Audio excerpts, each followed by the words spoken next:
ক্ষমা চেয়ে জাতীয় পার্টির শতাধিক নেতাকর্মীর পদত্যাগ। মাগুরার সেই শিশুটির পরিবারের জন্য ঈদ উপহার পাঠালেন তারেক রহমান। পরকীয়া জেনে যাওয়ার শ্বশুরকে ধর্ষণ মামলায় ফাঁসানোর অভিযোগ।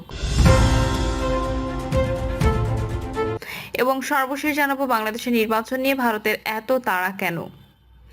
শুনছিলেন সংবাদ শিরোনাম, এবার বিস্তারিত।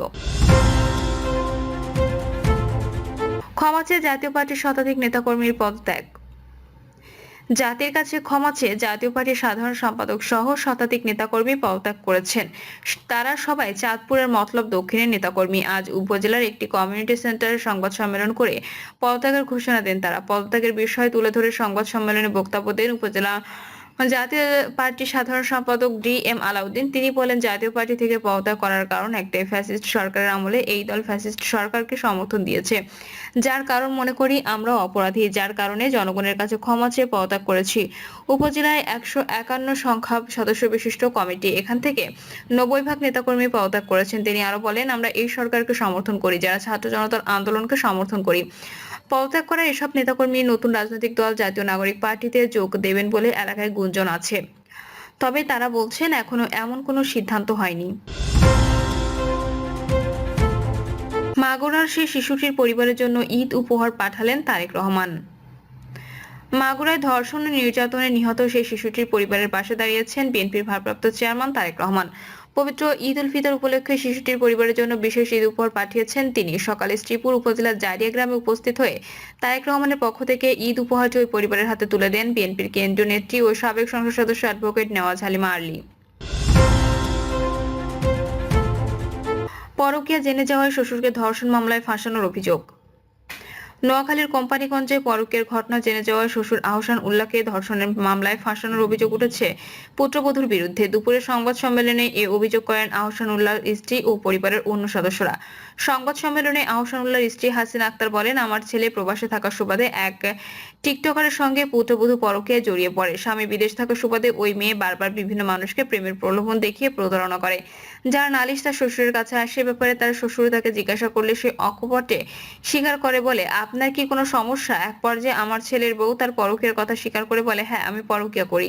আপনার কোনো সমস্যা আছে? আমি বলে দিচ্ছি, আমার এইগুলা নিয়ে বেশি বাড়াবাড়ি করলে আমি আপনাকে জেলের ভাত খাওয়াবো। হাসিনা আক্তার বলেন, এক পর্যায়ে আমরা তার এই অপকর্মের কথা আমার ছেলেকে জানালে ছেলে ধৈর্য ধরতে বলে, যেহেতু তার একটা মেয়ে সন্তান আছে। সন্তানের মায়া মমতায় পড়ে ছেলেটি তার স্ত্রীকে কড়া ভাষায় কিছু বলতে পারেনি, কিন্তু চোখের সামনে পুত্রবধূর অপকর্মে বাধা দেওয়ায় আজ আমার স্বামীকে মিথ্যা অপবাদ দিয়ে কারাগারে প্রেরণ করিয়েছে। আমরা গণমাধ্যমের মাধ্যমে প্রশাসনকে অনুরোধ করব, মিথ্যা এবং সাজানো ঘটনা তদন্তের মাধ্যমে এই পরকীয়া আসক্ত মেয়েটির বিরুদ্ধে আইনি ব্যবস্থা নেওয়া হোক। আমরা ন্যায় বিচার চাই। দিনকে পুত্রবধূকে ধর্ষণের অভিযোগে শ্বশুরকে গ্রেপ্তারের পর এলাকায় এবং সামাজিক যোগাযোগ মাধ্যমে ফেসবুকে সমালোচনার ঝড় বইছে। ফেসবুকে ছড়িয়ে পড়া একাধিক পোস্ট ও ভিডিওতে দেখা গেছে শ্বশুরের বিরুদ্ধে ধর্ষণের অভিযোগকারী ওই গৃহবধূ টিকটক ব্যবহার করেন। টিকটকের সূত্রে জানা, স্থানীয় আরেক টিকটকার যুবকের সঙ্গে প্রেমের সম্পর্ক গড়ে ওঠে। তাদের একসঙ্গে করা একাধিক টিকটক ভিডিও রয়েছে। এসব ভিডিওর কোনোটিতে ওই যুবক তাকে ঘড়ি পরিয়ে দিচ্ছেন, কোনোটিতে একে অপরের হাত ধরে আছেন। তবে শ্বশুরকে ফাঁসানোর অভিযোগ অস্বীকার করে এই গৃহবধূ বলেন, যার সাথে টিকটক করেছি সে আমার পাশের বাড়ির মামা, তার সাথে আমার কোনো পরকীয়ার সম্পর্ক নেই। আমাকে অপবাদ দিতেই এমন অভিযোগ দেওয়া হয়েছে।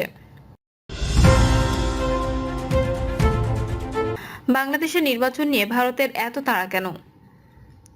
স্বৈরাচার শেখ হাসিনা সরকার সর্বস্তরে যে ক্রীড়নক স্থাপক প্রশাসনিক কাঠামো ও ফ্যাসিবাদী রাষ্ট্র ব্যবস্থা গড়ে গেছেন, তার মূলোৎপাটন, পুনর্গঠন ও সংস্কার সত্যিই আজ এক বাস্তবতা। একই সঙ্গে মুনাফাখোর ব্যবসায়ী সিন্ডিকেট ভাঙা এবং ব্যবসা বাণিজ্যের স্বাভাবিক ভারসাম্য গতিশীলতা ফেরানো জরুরি। ভোক্তা পর্যায়ে মূল্যস্ফীতি সহনশীল এবং আইন শৃঙ্খলা পরিস্থিতির স্থিতিশীলতা ও জননিরাপত্তা বিধান সবচেয়ে অগ্রাধিকার হওয়া বাঞ্ছনীয়। ডক্টর মোহাম্মদ ইউনূস নেতৃত্বাধীন সরকার বিগত 7 মাস দেশি বিদেশি নানা অযাচিত উৎপাত এবং কথিত আন্দোলন, দাবি দাওয়া নিয়ে বিক্ষোভ সংগ্রাম মোকাবিলায় বেশিরভাগ সময় ব্যয় করেছেন।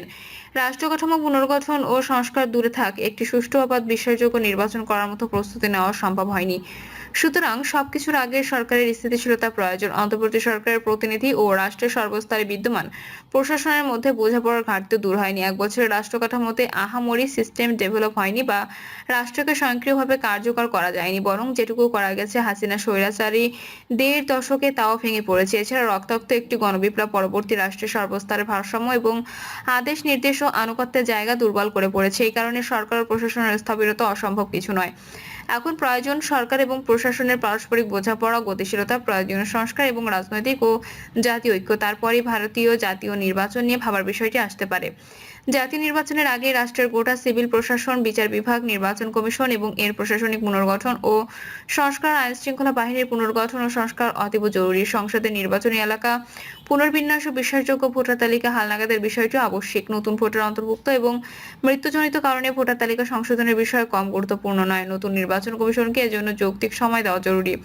কোনো রাগঢাক না করে বলছে, উল্লেখিত প্রয়োজনীয় সংস্কার সম্পন্ন করা সহ রাষ্ট্র ব্যবস্থাকে স্থিতিশীল করা হয়েছে পর্যায়ে না এনে আইন শৃঙ্খলা পরিস্থিতির উন্নতি করা না করে, মূল্যস্ফীতির মোটামুটি টেকসই সমাধান না করে এবং ভঙ্গুর অর্থনৈতিক অবস্থার পুনর্বাসন ও ভারসাম্যপূর্ণ অবস্থায় না পৌঁছা পর্যন্ত জাতীয় নির্বাচন অন্যতম সমাধান নয়। বলা যায়, তাড়াহুড়ো করে যেন-তেন নির্বাচন দেশের ভবিষ্যৎ স্থিতিশীলতা নিশ্চয়ন করে না।